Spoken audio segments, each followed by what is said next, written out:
राम राम जी सभी को, जय माता दी। तो विवेक जी बैठ गए हैं गाड़ी में। ये जाने वाले हैं मेरे ससुराल, जहाँ मेरी शादी हुई थी होटल में। मैंने अभी पिछले दिन वीडियो डाली थी, 3-4 दिन हो गए, तो मुझे कमेंट आ रहे थे कि अपनी पूरी वीडियो डाल लो अपने होटल वगैरह की और हमें फेरे दिखाओ और अपनी विदाई दिखाओ। तो भाई ये वो होटल है जिसमें मेरी शादी हुई थी। तो पूरा होटल इस वीडियो के अंदर आप सभी को देखने को मिलेगा। बहुत सारे भाई बहनों के कमेंट आ रहे थे कि दीदी धीरे धीरे करके सारी वीडियो को डाल लो, तो मैं धीरे धीरे करके सारे पार्ट लेकर आऊँगी। पिछली बार मैंने सबसे पहले जयमाला और अपने डांस की वीडियो आप लोगों के बीच लेकर आई थी और आप सभी को दिखाई थी। इस बार मैं आप सभी को होटल और मेरे फेरे और जी विदाई ये इस वीडियो के अंदर देखने को मिलेगी।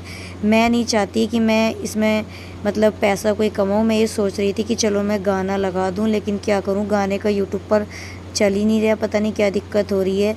तो कमेंट करके मुझे सारे भाई बहन ये ज़रूर बताना कि अगर आप विवेक जी के यहाँ का भी व्लॉग देखना चाहते हो, जो विवेक जी के रिश्ते की डेकोरेशन थी, इनका टेंट वगैरह था और इनकी दावत वगैरह देखना चाहते हो, तो भाई ये वो होटल है जिसमें मेरी शादी हुई थी, जिसमें मेरे पापा की मेहनत की कमाई लगी हुई थी। हर लड़की का बाप अपनी बेटी की शादी में अच्छा ही करता है, जितनी जिसकी हैसियत होती है। तो मेरे पापा ने भी अपनी हैसियत से ज़्यादा ही मेरी शादी में खर्च किया था और पूरे धूमधाम से मेरी शादी हुई थी।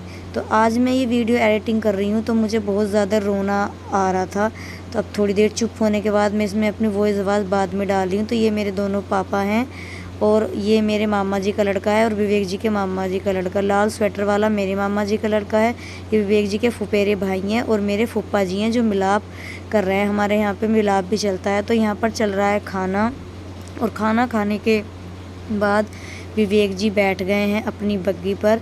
बारात चढ़ेगी। तो कमेंट में ज़रूर बताना कि कौन कौन बारात चढ़ने की वीडियो भी देखना चाहता है। लेकिन बारात चढ़ने की वीडियो मैं तभी डालूँगी जब उसमें सॉन्ग आएगा। अगर सॉन्ग के लिए वीडियो डल गई तो मैं पक्का डाल दूँगी। अगर सॉन्ग नहीं डला तो ऐसे आप लोगों को देखने में भी अच्छा नहीं लगेगा। तो यहाँ पर सारे विवेक जी के दोस्तों की मस्ती चल रही है। सारे हमारे साथ पढ़े हुए हैं, विवेक जी के दोस्त हैं और गांव के हैं। तो यहाँ पर ये डांस कर रहे थे, मैं तेरी दुश्मन दुश्मन तू मेरा, मैं नागिन तू सपेरा। तो ये सारे इस टाइम नागिन बने बैठे हैं और कुछ इनमें सपेरे भी बन रहे हैं। तो यहाँ पर पूरे लड़कों की चल रही थी मस्ती और मैं इस टाइम गई थी पार्लर पर तैयार होने के लिए। तो कमेंट में बताना कि आप सभी को कैसी लगी मेरी ये वीडियो, एक कमेंट ज़रूर कर देना। पूरी कोशिश करूँगी मैं आप लोगों के बीच बारात की फुल वीडियो लेकर आऊँ, गाने समेत। अगर यूट्यूब पर हो गई तो पक्का लेकर आऊँगी। तो यहाँ पे दोस्तों ने मिलके विवेक जी को भी नचा दिया और विवेक जी से नाचना तो आता नहीं है, लेकिन भाई खुशी थी उनको, उनका प्यार मिल रहा था तो उनको बहुत ज़्यादा खुशी हो रही थी। तो यहाँ पे विवेक जी ने भी थोड़ी सी मस्ती की सभी लोगों के साथ। और अब चल दिए हैं विवेक जी जयमाला की तरफ, जयमाला के स्टेज पर। जयमाला का व्लॉग मैं इसमें नहीं एडिटिंग करूँगी क्योंकि जयमाला का व्लॉग मैंने पहले डाल दिया है। ये सफ़ेद शर्ट में जो है विवेक जी के पास, ये मेरा ही चाचा का लड़का है। इसको मेरी पहले से ही पता था कि मेरी लव मैरिज होगी, मेरी शादी होगी, तो इसने भी मेरा पूरा सपोर्ट किया था और ये विवेक जी का दोस्त था पहले से ही। तो यहाँ पर विवेक जी चल दिए हैं जयमाला की तरफ और यहाँ पर सभी लोग इंतज़ार कर रहे थे विवेक जी का और विवेक जी तो आ गए हैं। उसके बाद मेरा इंतज़ार होगा, मैं भी आ जाऊँगी स्टेज पर।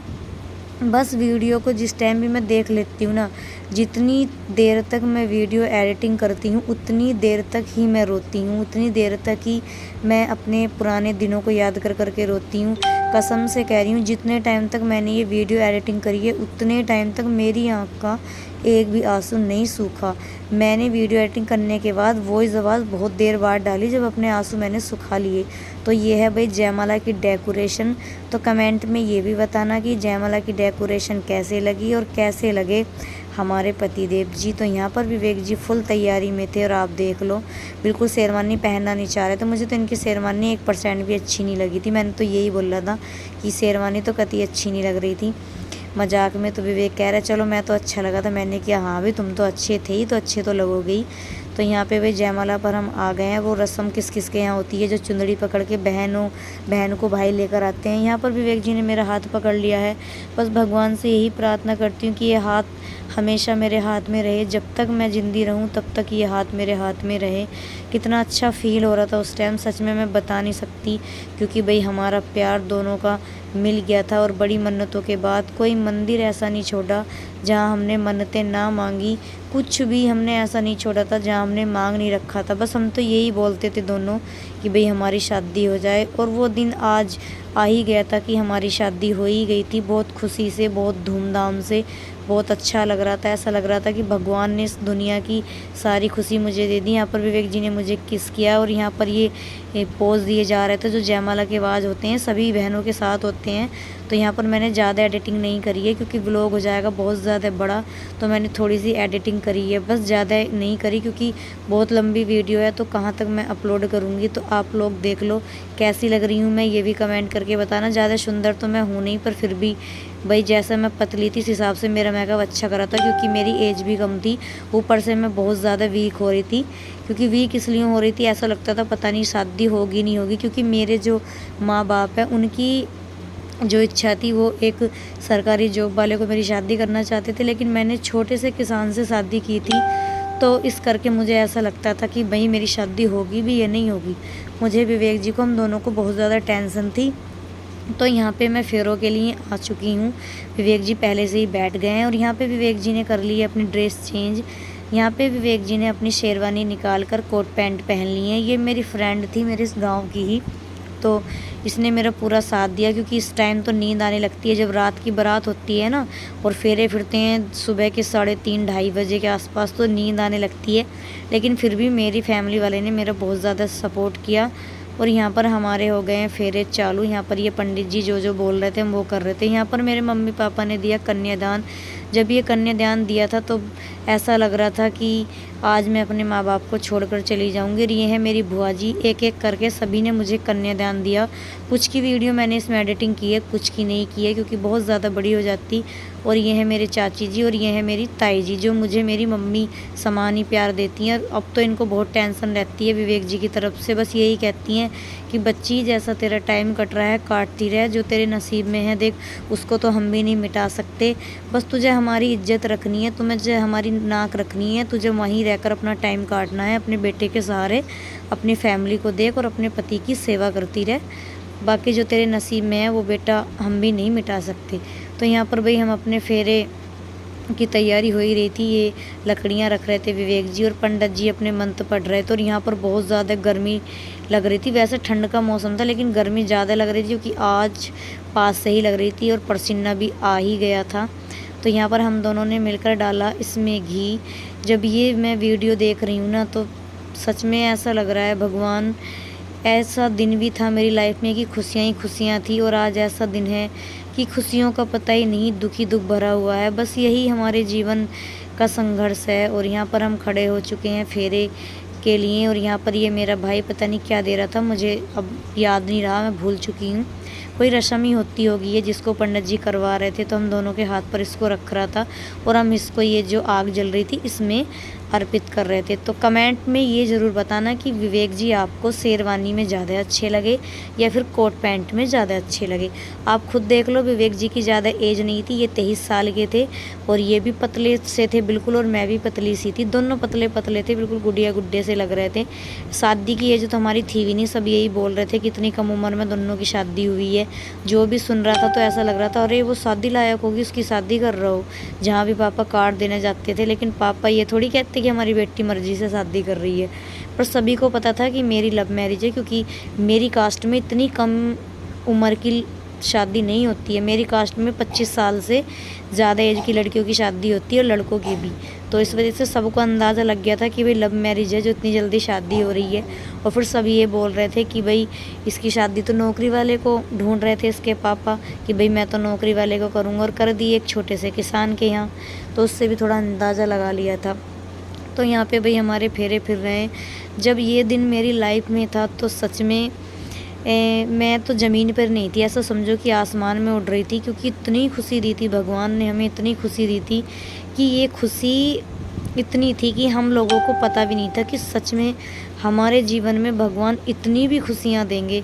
और आज भगवान पता नहीं कौन से कर्म है जो भाई हमारे जीवन में इतना दुख लिखा हुआ है। आप खुद सोच लो कि हम दोनों ये चाहते थे कि भाई हमारी शादी हो। देखो शादी सभी लड़के लड़कों की होती है, लेकिन माँ बाप की इच्छा से होती है। और हमारी इच्छा से जो शादी हुई थी, इच्छा से शादी करने में बहुत ज़्यादा दिक्कतें पड़ती हैं, लेकिन हमारी शादी में कोई दिक्कत नहीं पड़ी थी, आराम से ही हो गई थी। हमारे पापा मम्मी की मर्ज़ी से हो गई थी, पूरी फैमिली की। तो ऐसा लग रहा था कि बस दुनिया की सारी खुशी विवेक को और साक्षी को मिल गई, और साक्षी विवेक की खुशी का तो कोई ठिकाना ही नहीं था। फेरे मेरे फिर चुके थे और यहाँ पर मैं और विवेक जी दोनों बैठ गए थे। और अब वॉइस आवाज़ डालते हुए भी मुझे रोना आ रहा है, क्योंकि ये जो मेरी मांग में सिंदूर भरा गया था, इसकी इतनी कीमत है कि इसको मैं ही समझती हूँ, या मेरी वो बहनें समझती हैं जो सुहागन है, या वो समझ सकती हैं जिनके पति इस दुनिया में नहीं रहे हैं। भगवान मेरी ये मांग में सिंदूर सजाए रखना, मेरे पति की उम्र बनाए रखना। भगवान ऐसा दिन किसी को मत दिखाना। अब बस मेरा रोना आ रहा है, तो मैं यहाँ पे पहले अपनी वॉइस आवाज़ थोड़ी देर के लिए बंद करती हूँ, उसके बाद एडिटिंग करूँगी। जब विवेक जी ने मेरी मांग में सिंदूर भरा और आज मेरे सामने ये वीडियो आ रही है और मैं इसमें वॉइस आवाज़ डाल रही हूँ, तो सच में मेरे पैरों के नीचे से ज़मीन खिसक रही है, क्योंकि वो पल, वो दिन, वो सब चीज़ें याद आ रही हैं और मुझसे नहीं देखा जा रहा ये पल। भगवान मेरे पति की उम्र बनाए रखना, ठीक कर दो मेरे विवेक जी को पहले जैसा। तो भाई यहाँ पे हो रहे हैं वार फेर, मेरे फेरे फिर चुके थे और मैंने वो जगह थोड़ी देर के लिए बंद कर दी थी, क्योंकि मुझे रोना आ गया था जब विवेक जी ने मेरी मांग में सिंदूर भरा। और मैं देख रही थी, मैं वीडियो एडिटिंग कर रही थी, तो मुझसे रुका नहीं गया, रोना आ गया। और मम्मी ने तो यहाँ पे विवेक जी को पूरा ही बर्फ़ी का फीस दे दिया। और यहाँ पे हैं ये मेरे पापा, और विवेक जी देखो कितने खुश हो रहे हैं। ये मेरी बुआ जी हैं, ये भी बहुत प्यार करती हैं विवेक जी को। बस सभी लोग प्यार करते हैं, यही कहते हैं कि बस ठीक हो जाए, क्योंकि विवेक जी इतने अच्छे हैं, इतने अच्छे हैं, सच में इनकी इतनी अच्छी आदत है, इतने सीधे, किसी से ना लड़ाई ना झगड़ा। और ये है मेरी मौसी की लड़की, मेरी बहन, जो मुझे अपनी बहन जैसा मानती है और बचपन से ही इन्होंने मुझे पाला था। ये मेरी मौसी की लड़की है और ये भी मेरी मौसी की लड़की। ये दोनों बहनें हैं मेरी और तीसरी मैं हूँ। हम तीनों सगी बहनों के बराबर हैं, क्योंकि इन्होंने ही मेरा बचपन किया है। और यहाँ पे मेरी हो गई है विदाई, और मेरे घर को ने मुझे गाड़ी में बिठा दिया था। वो क्लिप मैंने काट दी, क्योंकि यहाँ पे बहुत ज़्यादा रो रही थी मम्मी भाई वगैरह। तो भाई यहाँ पे मेरी विदाई हो चुकी है, और पैसे वगैरह जो भी डालते हैं वो भी डाल दिए हैं। जब ये विदाई होती है ना किसी लड़की की, तो उसके माँ बाप से पूछो कि उनको अपना कलेजा कितना मजबूत करना पड़ता है जब अपनी लड़की को विदा करते हैं। और फिर ना जाने बाद में ससुराल में दुख मिले क्या हुए, फिर उन माँ बाप से पूछो कि उनकी छाती में कितना दर्द होता है। जैसे आज मैं दुखी हूँ, तो मेरे माँ बाप कितने दुखी हैं वो मैं समझ सकती हूँ, या मेरी माँ या मेरे बाप समझ सकते हैं। बस मेरे माँ बाप ही समझ सकते हैं कि मैं कितनी दुखी हूँ, क्योंकि मेरी मम्मी दिन रात रोती हैं। और यहाँ पर मैं आ गई हूँ अपनी ससुराल में, और मम्मी ने उतार लिया है मुझे गाड़ी से। तो ये भी कोई रस्म होती है कि सासू माँ ही गाड़ी से उतारती हैं। तो यहाँ पे ये विवेक जी की मामी जी हैं, और विवेक जी देखो कितने मुस्कुरा रहे हैं अपने घर पर आकर। दुनिया का दस्तूर है कि बेटियाँ ही पराए घर जाती हैं, बेटे पराए घर नहीं जाते हैं, बेटे तो अपने घर में ही रहते हैं। फिर भी ससुराल वाले बहुत लोग ऐसे होते हैं कि बेटियों को जलाकर, मारकर, टॉर्चर कर मार देते हैं। तो ऐसा नहीं करना चाहिए, क्योंकि बेटी भी किसी की बेटी होती है, उसको भी ऐसे ही पाला जाता है जैसे बेटों को पाला जाता है। तो यहाँ पर भी मैं घर पर आ गई हूँ अपनी ससुराल, यही मेरा ससुराल है। और अब आप खुद ही देख लो कि सभी विवेक जी की ताई जी वगैरह और भी बहनें सभी थीं, ताऊ जी की लड़की उड़की।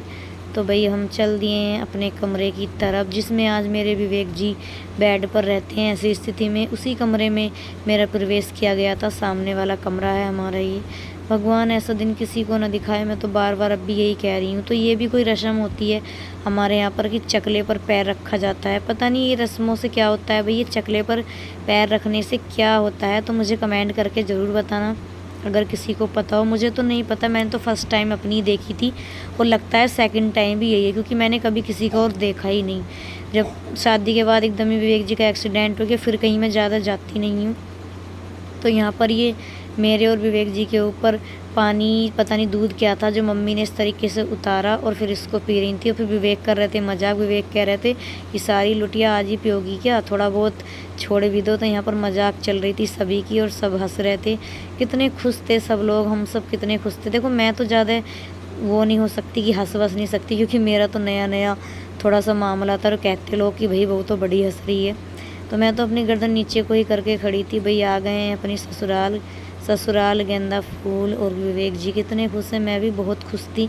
लेकिन विवेक जी अपनी खुशी दिखा रहे थे और मैं दिखा नहीं पा रही थी, क्योंकि मैं अंदर अंदर इतनी ज़्यादा खुश थी, बहुत ज़्यादा। और यहाँ पर बैठ गए, हमारे यहाँ पर नीचे ही बैठते हैं। जब तक हमारा कंगना नहीं खिलता है तब तक हमारे यहाँ पर नीचे ही बैठा जाता है।